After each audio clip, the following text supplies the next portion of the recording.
Hello, everybody. Welcome to Slam, the podcast about DC superheroes from the 1930s to the present. I'm your co-host, Michael, and I'm joined by Joshua Mervell. Pretty excited. We're actually going to be taking a look at some of the Slam Bradley issues across the past couple generations, I guess. Right. So, which is the namesake of our podcast. Right. I mean, we could have called it a cult, but it kind of wouldn't have really, spoken to what we're talking about. But yes, this is Slam Bradley, another character created by Jerry Siegel and Joe Shuster. So technically the second character in what we now call the DC universe. Back then there wasn't a universe, there was loose continuity. I'm not sure if he ever met anyone else, but he did come back later, which we'll talk about, but this was his first appearance, and it just happens to be in Detective Comics #1, which I'm sure our listeners know Detective Comics because it's still around, and it's the second home of Batman. Issue 27 was the first appearance of Batman. It also gave DC Comics its company name, right? DC Comics, Detective Comics. So yeah, we read the Millennium edition reprint of this comic. That's right. Yes, so the paper's a little shinier. I'm sure the artwork was a little restored, but not necessarily the best kind of paper for this kind of artwork, because it makes everything look like it was drawn in like a magic marker. Yeah, it feels very comic strip-esque. Well, and that's also because it probably partly was back in these days, a lot of these comics were reprinted from comic strips. Not necessarily these, but there was a lot of overlap, right, in the style, I think. Okay. Yeah. Okay, so here we go. Detective Comics #1, starting on page 56. Okay, we should also give listeners a slight warning. There's some heavy-duty racial slurs and racial stereotypes in this issue. Yeah. This was during, I guess, what you could call the Yellow Scare. It was almost a George Orwellian back and forth between who America hated. Was it the Chinese or the Japanese? They switched every 2 weeks. But I think at this time it was the Chinese that were the enemy, right? Every era has its enemy that's safe to hate, and unfortunately at this time it was the Chinese. But we should probably explain what Slam Bradley looks like.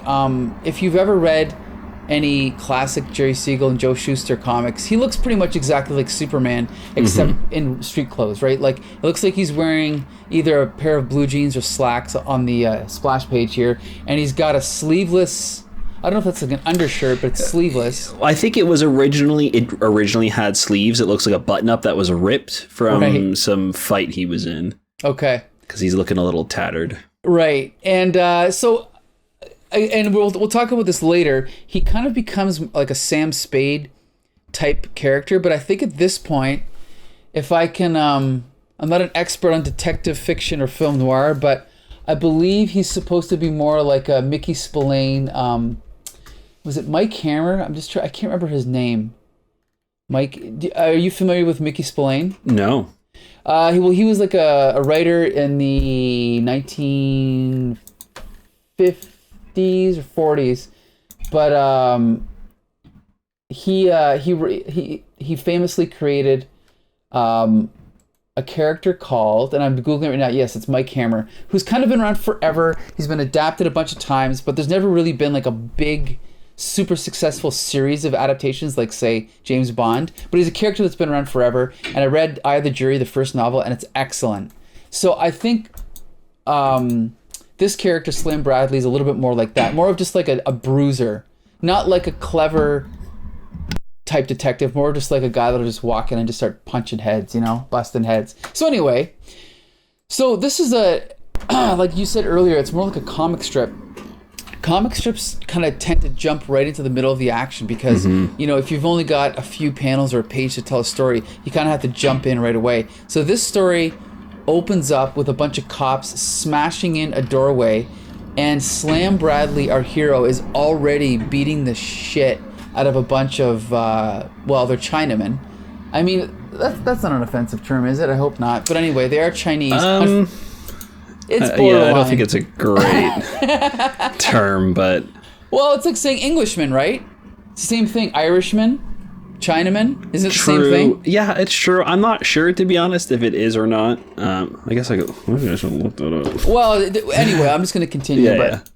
So anyway, these guys, unfortunately, are drawn, like, or colored with, like, you know, canary yellow skin and almost inhuman caricatures. But whatever, we're not going to hold it against Jerry Siegel and Joe Shuster. And they also talk in a very broken English. Right. And it's, like, phonetically written out, so Right. you know that they are, they have this accent. Right. So anyway, he's beating the crap out of these guys, and then this character named Sergeant Kelly comes in and calls him back to.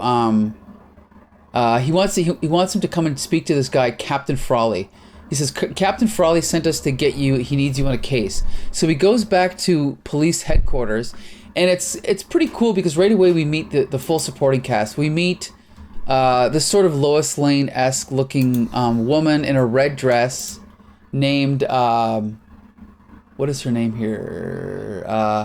It gets confusing because she has a red dress, and so does the lead character. So the client that he's meeting has a red dress, and her name is Rita Carlisle.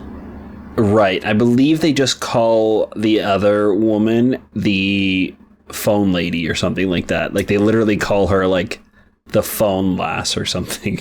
Really? Okay. Yeah, let me see. I think his little sidekick calls him that. Yeah. The telephone girl. Okay. Meanwhile, Shorty right. explains his plan to the telephone girl. Yeah, pretty rough. She doesn't even have a name.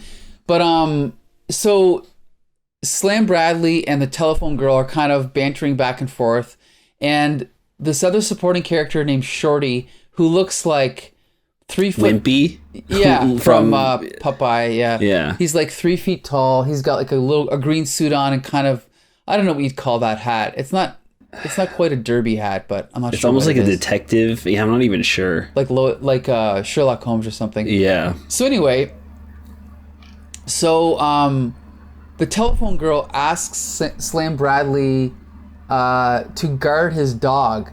Or to guard her dog. No, not the telephone lady. Oh, geez, it's confusing as hell because, she has the same dress on and the same hair. You're right. Yeah, it's Rita, right? It's Rita. You're right. Yeah. It's the actual client.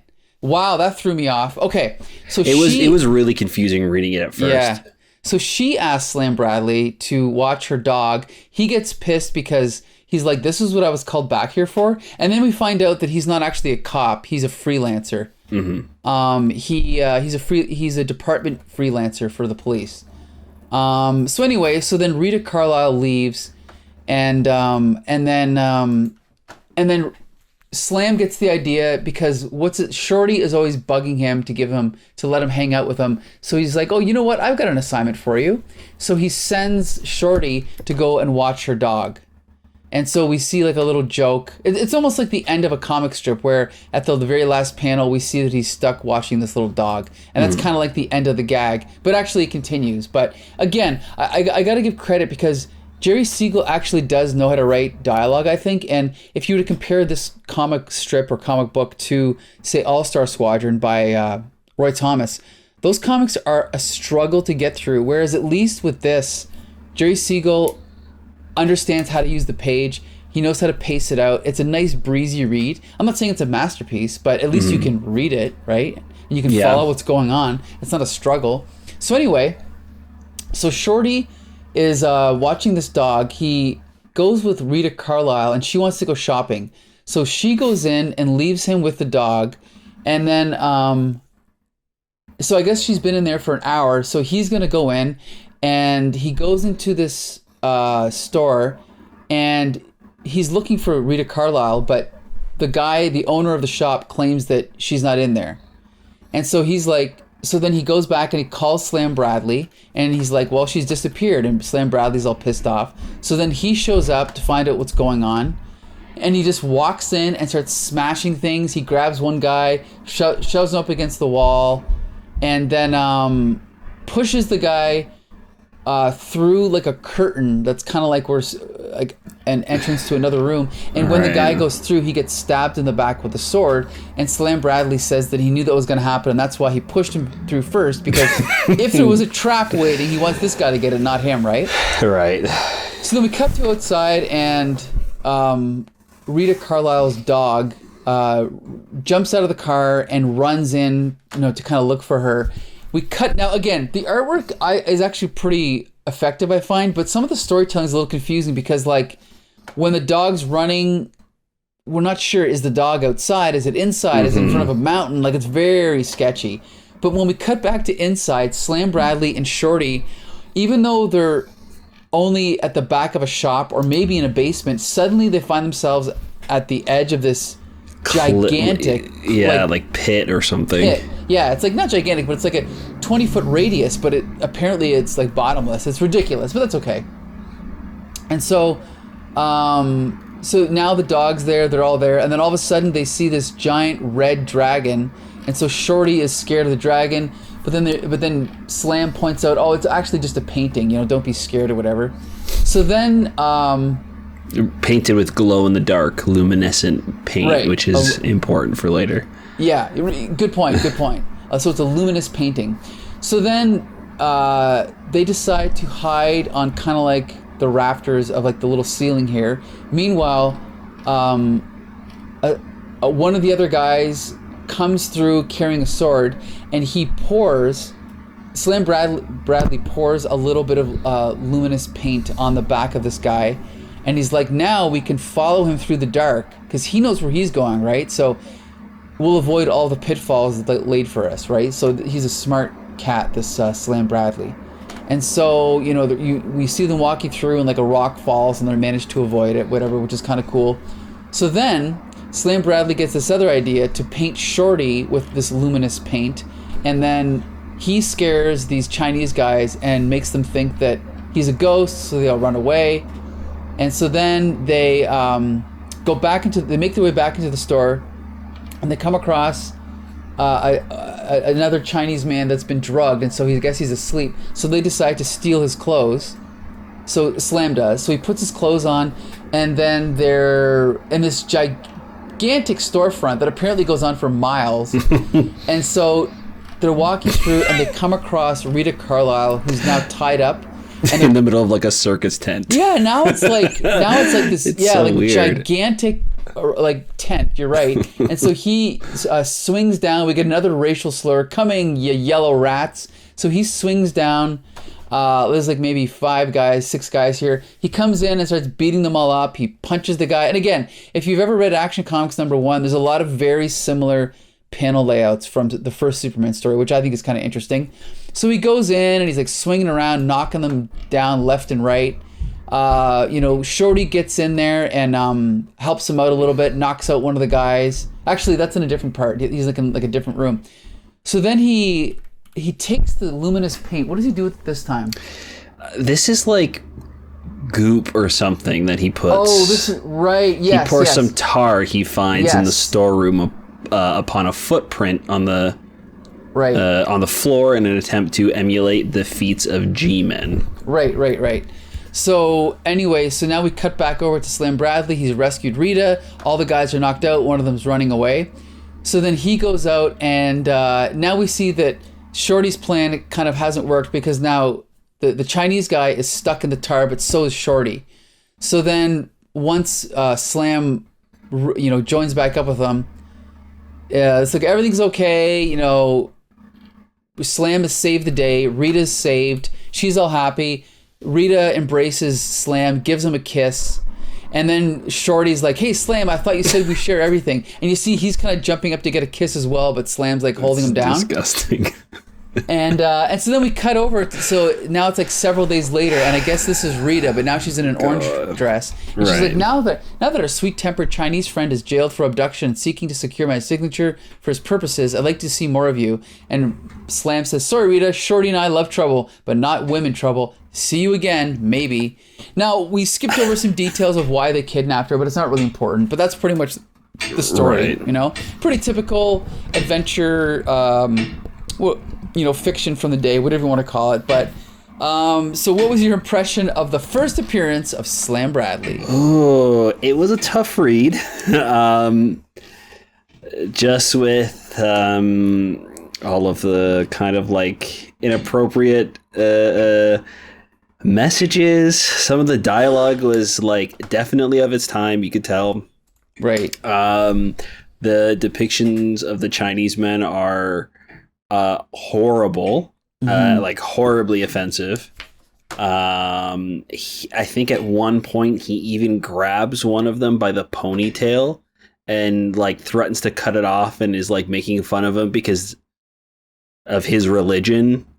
His religious beliefs with the ponytail, and that like if it's cut off, he won't have an afterlife. So he's like threatening him and making fun of him there. So there's like a lot of moments where it was like, it's like it like stops you in your tracks sometimes when you're reading it because it just catches you so off guard how this was something that could be so like just common. Sure. Like it's like accepted in society as the norm. And then like thinking about it in today's lens, it's not great. But I think that it's besides the obviously poorly drawn depictions of the Chinese people, it's the art is fine. I think the dialogue, when it's not saying a racial slur or making fun of women, it's good. So it's like it's really tough to kind of judge it today. Yeah, absolutely. Because it is something that is like, I think, executed all right, but it's like not acceptable at the same time. Like it's really kind of hard to judge this now. Well, I mean, I just think, I mean, as we said, it's kind of standard for the day, so I'm not going to judge it by that, because like every comic was depicting Japanese and Chinese people like this. Unfortunately, it's just the way it was. But as far as the art, I definitely think, like, even if you look at this opening splash page of Slam swinging around one guy and hitting the other, that's a pretty cool shot. And like the way that the one guy is kind of bending over, the way he's getting hit. Again, Joe Shuster. Most people don't really respect his art, but I've always found it kind of primal. And like even Alex Ross has done sort of modern realistic recreations of some of these panels, and you can see how effective his body language is, I think. Like, yeah, it's pretty great that his art is so minimal and how many lines are used, but you can 100% completely see what's happening.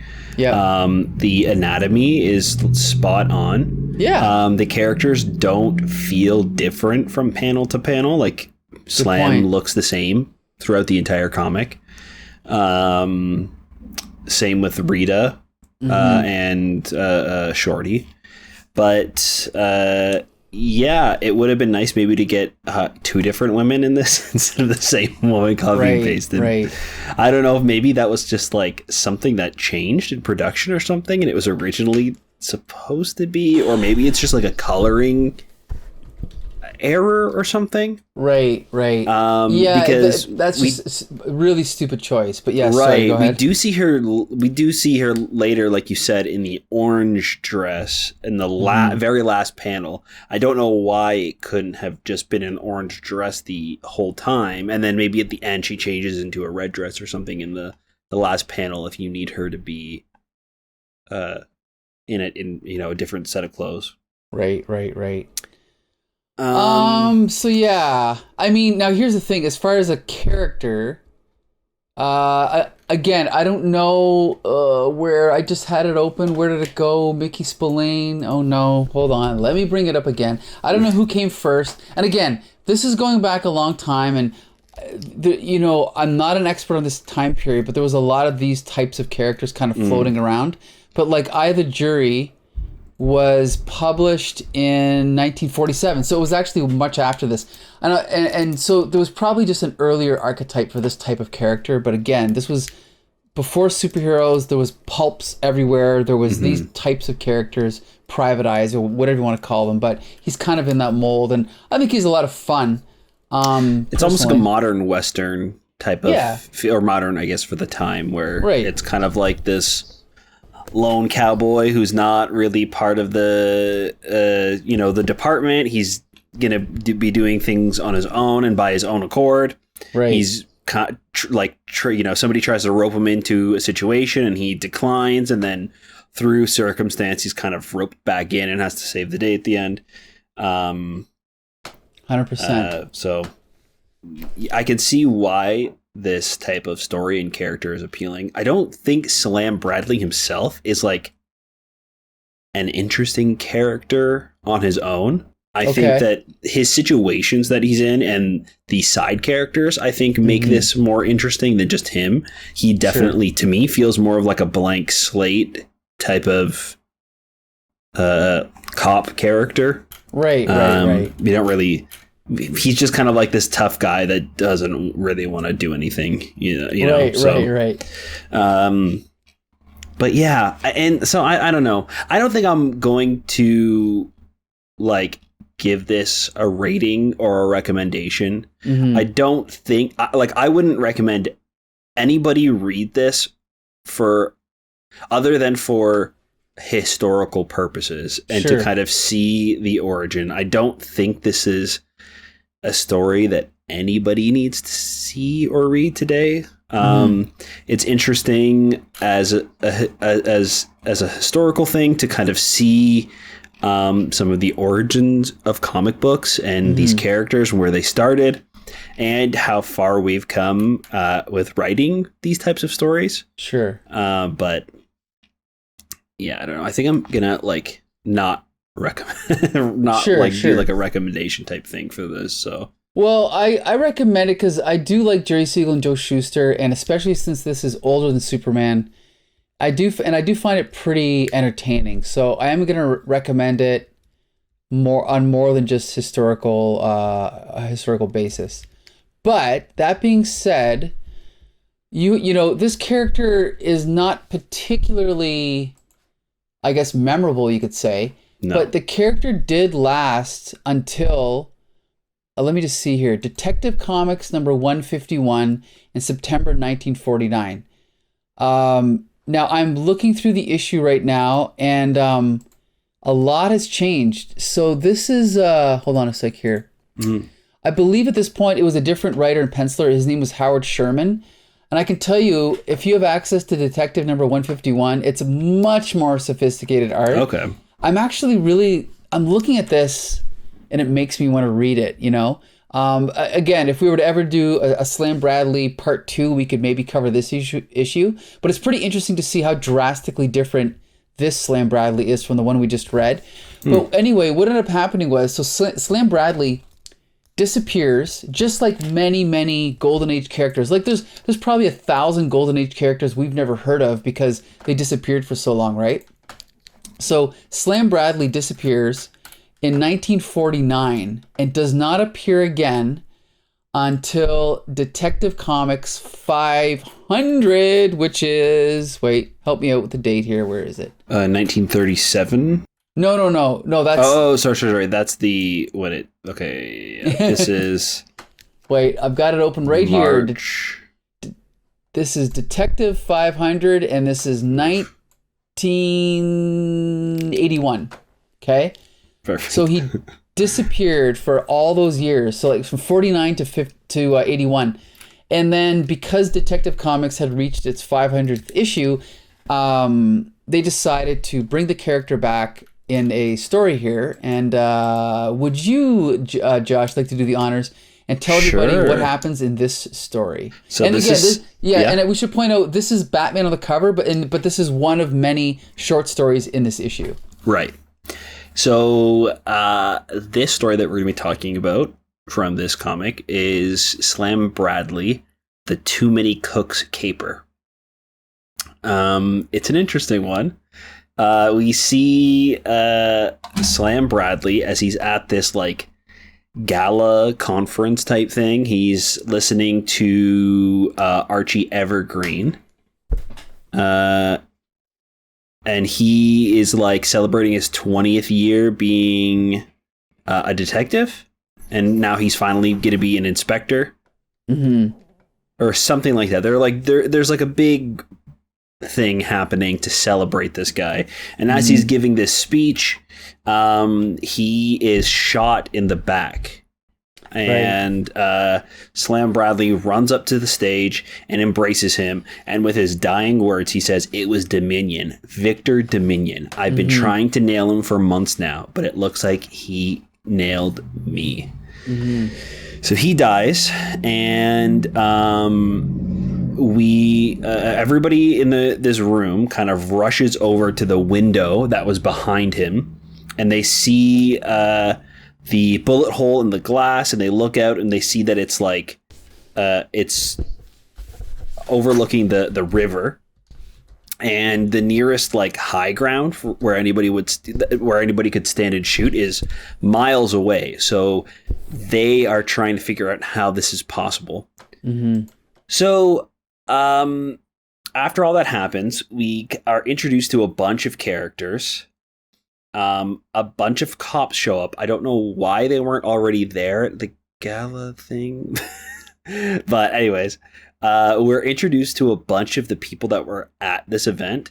So we're introduced to a pilot who is also a magician. Well, I should quickly point out, these are all classic DC characters, actually, from the Golden Age. Yeah, all of them. So, do you want to list everybody off? Because I don't have like the list, and there's like 6 or 7 of these guys. Yeah. So we've got, and I'm only gonna guess these are probably all specifically from Detective Comics. That's just my guess, though.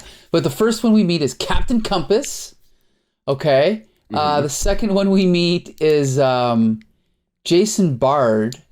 I'm not sure if he has like another name. Another guy named Rick Carter, and his like thing was he was Rick Carter, TV reporter. Like, again, these are all very outdated concepts. Right. Another guy, Powwow Smith, Indian lawman, like Native American. God. Yep. And then another guy, Christopher Chance, also known as the Human Target, who still has a comic book to this day. I'm sure you know that, right? No, actually, I didn't. Yeah, there's a Human Target comic being published right now by Tom King and Greg Smallwood. It's one of the best books on the stands. Also, Human Target has had no less than 2 TV shows. Really? Yeah, like I had no idea. Yeah, like one like 5 or 10 years ago and one in the 90s. Isn't that crazy? Wow, yeah, I had no idea. It's because it's zero budget. It's just a guy, right? So there's no like special effects or anything. So I think that's our cast right there, but you can continue on from here if you want. Right. So then Bradley also introduces himself, and then we cut over to like a dingy bar in Gotham. I think they're in Gotham at this point, correct? Yes. Okay. Yes. So he goes to Smokey the Bear, which is like this kind of ruffian's name that everybody kind of refers to this guy as. And he lights his cigarette, and then he punches him, and he kind of interrogates him for some information, and he asks about Victor Dominion and where he might be and what his motives are. He's kind of like, I don't really know anything. All I can say is you can usually find him at his like estate in the suburbs, or he's got like this giant yacht that he's on. So it's just one of those 2 places. I don't know anything else. So he tosses him some change and walks away. And then we cut over Slam Bradley as he's got some scuba gear on, and he's swimming over to this giant yacht, and he pulls himself up over the railing, and he's immediately confronted by a couple of guys in tuxes, and they're like these bodyguards, like some goons for Dominion. And so Slam raises his hands, and we see a butler walk in with some drinks on a platter, and he's like, "A drink, sir." And they're like, "No, get out of here, scram." He's like, "Okay." And he knocks the drinks over, and he throws the platter at them, and he ends up taking the 2 of them out, and he rips off his mask, and it's Christopher Chance. Right. This is the magician, right? The reporter magician, the guy that disguised himself? No. Christopher Chance is Human Target. Oh, right. The magician doesn't show up late. The magician shows up a little bit later. Yeah. Surprise. Right. Right. So it turns out that he also showed up to figure out what's going on. He got the same tip, so he's at the yacht. So we cut over now to Smith, who also shows up and takes out a bunch Powwow? of guys. Powwow Smith, Yeah. right? And he runs into another one of the guys. Yeah, he runs into Bard, Victor, right. which is named Bard, Jason Bard. Jason Bard. So essentially what's happening is all of these guys are kind of like turning up at this yacht party to get Dominion. And as they rush into his office, he's kind of there filing his nails. They all kind of seem outnumbered as they've got like him and his goons have a bunch of machine guns behind the desk. And then boom, this explosion happens in the middle of the room. And Misto, the magician extraordinaire, pops up and throws a bunch of playing cards at Dominion. There you go. That'll get him. So they were able to punch out these goons and tie them up. And Dominion actually slips away through a secret passageway behind a bookshelf, and he's crawling through the catacombs of this yacht. And he, I don't understand how they're on land now. Wait, okay, I thought... Oh, the yacht ended up being... Right, I'm sorry. The yacht ended up being nothing, so then they went to the mansion. Mm-hmm. And this all happens at the mansion. Yes. Sorry. So he gets away. He runs over to his helicopter, and Slam Bradley is there waiting to confront him. And Dominion pulls out a gun and starts firing, and he jumps out of the way. And he ends up hitting the helicopter, but he still gets in to try and fly away. And he takes off, and he's lifted up in the air. And the helicopter seems to be losing control, and Slam Bradley is able to jump up and grab the landing gear as it's taking off, and Slam's trying to like get him to stop because he knows that this helicopter is going to crash. So, Dominion's not listening. He's not going to give up. Slam jumps off and lands in a tree as the helicopter explodes behind him. Mm-hmm. So then we kind of get this little ending where they all meet up afterwards, and Slam kind of explains what happens to them. And then they find out that the officer that was shot at the beginning just recently found out that he only had a month to live after he got back some results saying that he had cancer. So he decided to set this whole thing up so that way somebody could just like have a reason to go and get Dominion. Because he's been searching for him for years, and he knew that he wouldn't be able to catch him on his own in just a month. So he set up this mousetrap looking device that was connected to a gun that after a certain amount of time shot him in the back, and the wheels on this thing rolled off into the harbor. So that's how they never found out what exactly happened. And everybody's kind of surprised by this. And then Slam walks off, and he says, "How many other detectives can you name who've solved their last case from beyond the grave?" As we end that story. This one was definitely better. It's a little, especially now that you mention that all of these people are characters from before. Yeah, it definitely makes way more sense. Sure. It also feels very like gimmicky, I guess, that all of these people are here, and they don't really do anything in the story. They're kind of just like, remember these old guys? They're here. They're back. Right. But it's an interesting idea. I honestly think that they could take this story and make it a full issue with all of these side characters and kind of expand on what's going on. We can see them more in the yacht trying to get information about maybe how to get into the estate or something. You know what I mean? Like they could totally expand this and give time for the other returning characters. Right. But it was okay. It was okay for like a backup story or like or whatever. It's like a little like like a kind of a backup story. Yeah. You know what, it's funny because I never know what to think about Len Wein. He's kind of famous for he co-created Swamp Thing. He wrote Justice League. He co-created Wolverine. He's one of the biggest writers of the 70s. I've never been a huge fan, but when you read the story, you realize, these guys could spit out these plots like nothing. And this plot's not a masterpiece, but to think of a mystery that's this clever with just a little 10-page throwaway story is pretty cool, Yeah. Like, you know what I mean? Like, again, this genre is something that is almost not even used nowadays, other than something like Glass Onion, right? Like just a classic murder mystery. So it's just kind of cool to see it done. Like I definitely agree that it's crowded with too many characters, which is actually funny that the title references that too many cooks. Too many cooks, yeah. But it's a pretty clever plot device, so I liked it for that. And I also we should point out that it's drawn by Jim Aparo, who's one of my favorite artists. He actually drew Batman for 25 years.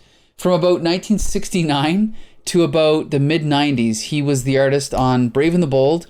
Then he moved over to Batman and the Outsiders. Then he moved over to Batman. And so he was there pretty much forever. He started, put it this way, after the TV show with Adam West was canceled, and he drew Batman all the way up until the point where he got his back broken by a Bane. That's how long his career was, Wow. Yeah, so he's as associated with Batman as Kurt Swan is with Superman. And to me, you can see here, like, he's just one of those classic artists, if you ask me. I just love his stuff. So yeah, artwork is like a 10 out of 10 in my opinion. The plot was definitely decent, not a masterpiece, but it is good.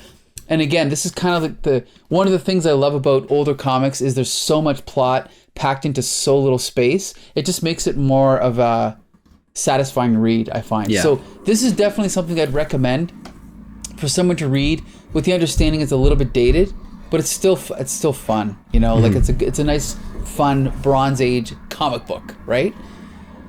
So yeah, so we should say that around this time, Slam Bradley appeared in Detective 500. He appeared in Detective 572. He also, I believe, appeared. Let me just double check this. I think he appeared in a couple issues of. Was it All-Star Squadron? No, he didn't. Even if he did, I would not subject you guys to reading those. But he disappeared again for about almost 10 years. Then he showed up in some issues of Triangle Era Superman, which would have been early 90s. Like around 1990, he started popping up as a supporting character. And I went back and I read those, but I have to say, they're pretty dull. He really doesn't stand out at all as a character. He's kind of just a generic detective, and so it was nice that they used his character, but they didn't use him to his fullest abilities, So again, he disappears for several years, and then finally in 2001, right? 2001. So around this time, so again, we just mentioned the Bane Batman story, the Azrael Batman era. That era of Batman was all done by a group of writers, including, it was Denny O'Neil that was the editor-in-chief, and the writers at that time would have been people like Doug Mensch, Chuck Dixon, some other ones that I'm kind of forgetting. And around 2000, they kind of revamped Batman, and they hired Greg Rucka to do Detective Comics and Larry Hama to do Batman. And as you can see, the logo and the design of Batman at this time was kind of like completely new. They even, if you look here, even the logo, didn't last long, but they even replaced the classic Bat logo with a logo of his face. You notice that on the cover here? Yeah, it's like the top of the cowl. Yeah. It's funny because it didn't last long, but it was an interesting, change. Unfortunately, Larry Hama was fired after only maybe 6 issues, and he was replaced by Ed Brubaker. So these are the guys that went on to create Gotham Central. Ed Brubaker rebooted Catwoman. Greg Rucka and Ed Brubaker together wrote Batman for several years. They did the Bruce Wayne Fugitive storyline. And as you can see here, it's this artwork, like in the opening story I'm saying, it's not like my favorite style, but it's something different. It's also, we should point out, what is it called when they only use one color? Is it? It's like monochrome? Almost monochrome, yeah. So it's black and white plus one color. And this was like a weird thing they were doing during this time. I'm not sure if it was with Batman as well, but definitely with Detective. Focusing on new characters. And around this time, I believe, is when they started to treat Batman like he was an urban myth. So they were trying to downscale the whole Batman kind of idea, right? And this is actually one of my favorite eras of Batman. Unfortunately, what happened was, right after this era was when they got Jim Lee and Jeff Loeb to do Hush. Oh. And now that kind of blew everything out of the water. That gets all the attention. And so that kind of redirected Batman to be more, I don't know what you want to say, not mainstream, but more, widescreen action and nostalgia for like, let's bring back the Joker every 3 issues. Let's bring back the Penguin and Two-Face and whereas this era was a little bit more subdued, focused on detective stories, because Greg Rucka is a detective novelist and Ed Brubaker had a background in indie comics. So in my opinion, this was a really good era for Batman. So in this issue of Detective 759, we have 2 stories. The first one's with Batman, and the backup story is with Slam Bradley. That's right. And this is a story that actually leads into the Catwoman revival, where she gets the costume with the goggles. And so this is kind of like the prelude to that series. So we should point out, this is written by Ed Brubaker, and it's drawn by the beloved Darwin Cook, right? Who unfortunately passed away a few years ago from cancer. So with this story, we are reintroduced to Slam Bradley again, kind of, again, more like a film noir detective, narrating his own story as we go along. It's mostly narration too. It's I think really, the whole thing is. It really kind of sets the tone for his character without even having to like really kind of show you his personal life or kind of explain what he's doing. Yep. Yep. So basically, we're introduced to Slam Bradley in the middle of like this bar fight. He's kind of just like, again, like you said, we're kind of getting to know what his character is like just through the narration. So he's kind of explaining how, he's in Gotham, right? Yeah, he's in Gotham, and he's just talking about how corrupt and dirty it is and blah, blah, blah. The artwork here by Darwin Cook suits the story perfectly. And right away, again, this story is only, I think, 12 pages long. He is hired for a case. It's the mayor of Gotham, right? The mayor of Gotham is hiring Slam Bradley to investigate the death of Catwoman, right? Is it Now, it's confusing because nobody knows Selina Kyle as Catwoman, but they know that there's a connection between them in the previous volume of Catwoman, which I didn't read. But I think what it is in that story, people think that Catwoman killed Selina Kyle. Selina Kyle, right? Yeah, and we know they're the same person. So Slam Bradley is hired for this case. He's going to investigate Catwoman, right? Is that how it's worded? Yeah. Okay. Yeah. So basically, we cut back to the present, right, where he's beating the crap out of these guys in a bar, and then we flash over to his headquarters, which is Bradley Investigations, and he's trying to. We're kind of cutting back and forth between him in this bar fight, and then him back at his headquarters.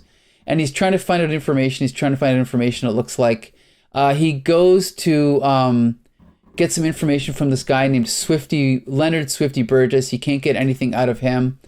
We see him beating the crap out of this guy, and then someone else hits him in the face with a TV, like an old tube TV. So then he throws that guy through like a, what is that called? Not like one of those old things when you'd go to like a pawn shop, there'd be like almost like bars, like a cage, kind of like a cage. He kind of throws him through that. So he's basically asking all these guys questions, and he's like, so now do you want to answer my questions, or do I have to come over the counter too? And so this one guy's like, what do you want to know? He's like, Catwoman, what do you know about her, right? So he's trying to figure out what's going on. So the guy says, word on the street, she's dead. So I hear, who was she? And they don't know who she was. But this guy's like, ask the coppers. Word is there was a few piggies with a serious mad on for her. And then the guy says she was cruising for a bruise, and ever since she supposedly killed Selina Kyle over in New York, right?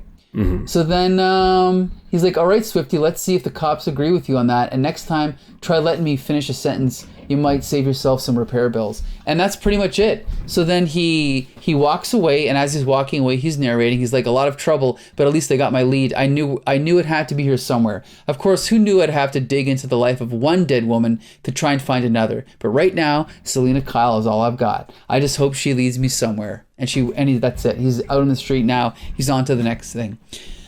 So that's the part 1 of a 4-part story in Detective Comics. And I can't say enough about this, but first I want to know, what'd you think of this story, Josh? It is fantastic. I loved it. So this whole issue just takes place during the one bar fight. Like the first page, like the yes. prologue, we see, like, the first thing we see, the first panel is Swifty's pawn shop. And then we see this fight kind of start to break out as we hear the narration. And we yes. flash back to him getting the assignment. And then we cut forward again as we see more punching and punching. And then we see the offices and the investigation, and he's like, okay, I don't know what to do. Oh, I've got an idea. I'll go to the pawn shop. Mm-hmm. Again, we cut back to present day with the pawn shop, and they're, he's kind of finishing up this fight and then finally gets the information. It's such a clever way mm-hmm. to tell this story and to have this like big action sequence that kind mm-hmm. of shows you how like gritty this person is and even though he's just a dude, he's like very powerful and skilled, and mm-hmm. He's good at his job. So, yep. And for it being like what, 5 pages, maybe 6 or 7, yeah, something like that. But for all of them to be like one big fight scene and still have it really interesting, I think is a testament to this character and to the story. And I will actually definitely be reading the rest of this continuing in the Catwoman story. Yep. I definitely want to know more. Yeah, I've read it and it's excellent, and it leads into the Catwoman reboot series, and it's really good. Awesome. I'm definitely going to check this out because this is great. This is like an actual character too. I mm-hmm. think in the previous 2 issues, he was just kind of some dude, like some detective that we don't really know or care care about him at all. In this one, we don't necessarily like get to know him on a personal level, but you automatically are drawn into him as a character because of this action, how he's trying to get the information, the cutting back and forth between this big fight and his personal life. It's a very good way to reintroduce this character, I think. Agreed. And also, it kind of goes back to that idea. I believe Alias would have come out around the same time, but I mean, because Marvel's Alias is a former superhero who forms an investigation or an investigative thing. Mm-hmm. This is a guy with no powers, but happens to be in the DC universe investigating crimes involving superheroes, which I think would make it a great ongoing series. Yeah. And it almost made me think it would be cool to have the DC movies introduce Slam Bradley as kind of like, not like a Nick Fury, but sort of like someone who's always kind of in the background. Like every once in a while he'll pop up and investigate something and then disappear, right? Like it's just a really cool character. And I think too, like a lot of the characters that they can introduce for DC can be street level, especially connected in Gotham. Right. Right. The supervillains and the heroes are all kind of just people in costumes with gadgets. So having just a regular guy kind of investigate and try and solve this can totally be believable and can be something that can be like an ongoing TV show without it being like insanely high budget or anything like that. So I agree. I mean, just like how Gotham, although I gave up on Gotham, the TV show, but I think most people did. Yeah, exactly. Of like this regular guy just investigating, you know, the freaks of Gotham. I think it's a great idea. Yeah. And again, like we said, Slam Bradley does come back in Catwoman, starting with number 5, and he pops up here and again. Darwin Cook's art suits this perfectly. Ed Brubaker is a great noir writer. He's still doing stuff now.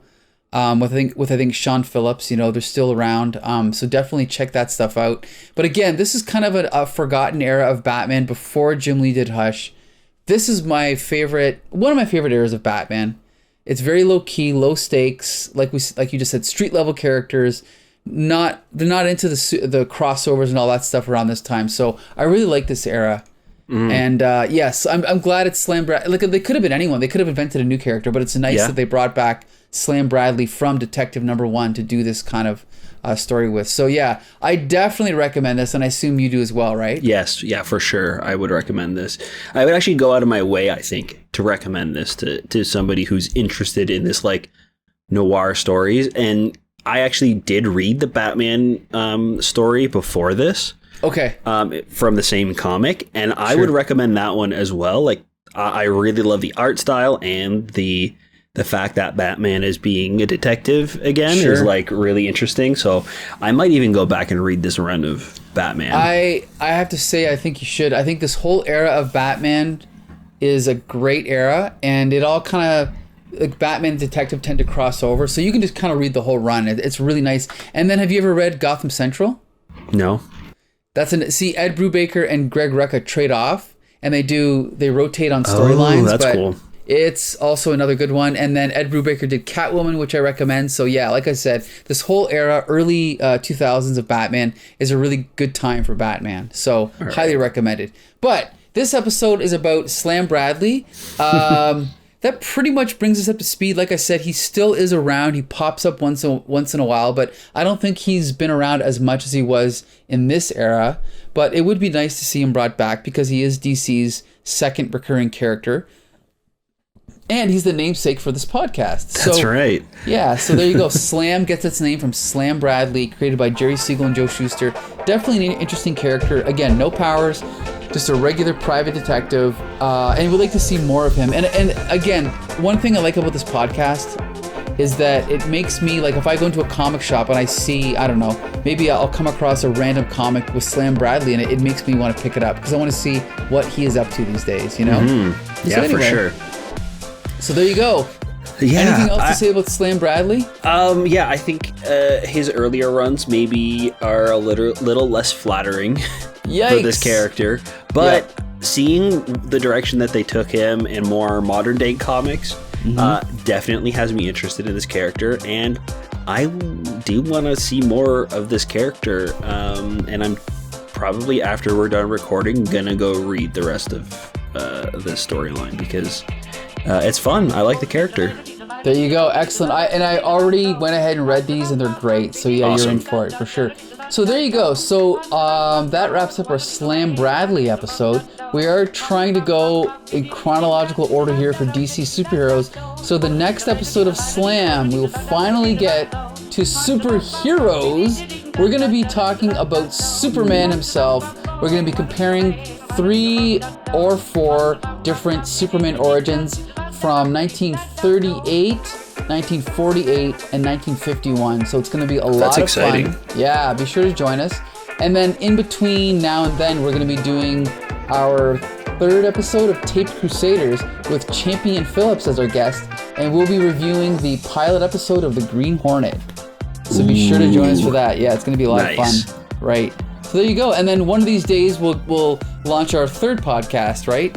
That's right. It's still work in progress, but we're getting there. It's coming soon. There you go. And Josh, you can take it from here. Thank you guys so much for listening to the podcast. You can watch all of our podcasts and videos over on our website at thecomicbooksyndicate.com. You can also check out our YouTube channel, our Facebook page, and you can find all of our other podcasts through the Comic Book Syndicate on Spotify or Stitcher, or anywhere you can find podcasts. So leave us a comment, drop us a like, let us know what you guys think about the comics and, the podcast, things we're talking about, and keep that comic conversation going. That's right. See you next time.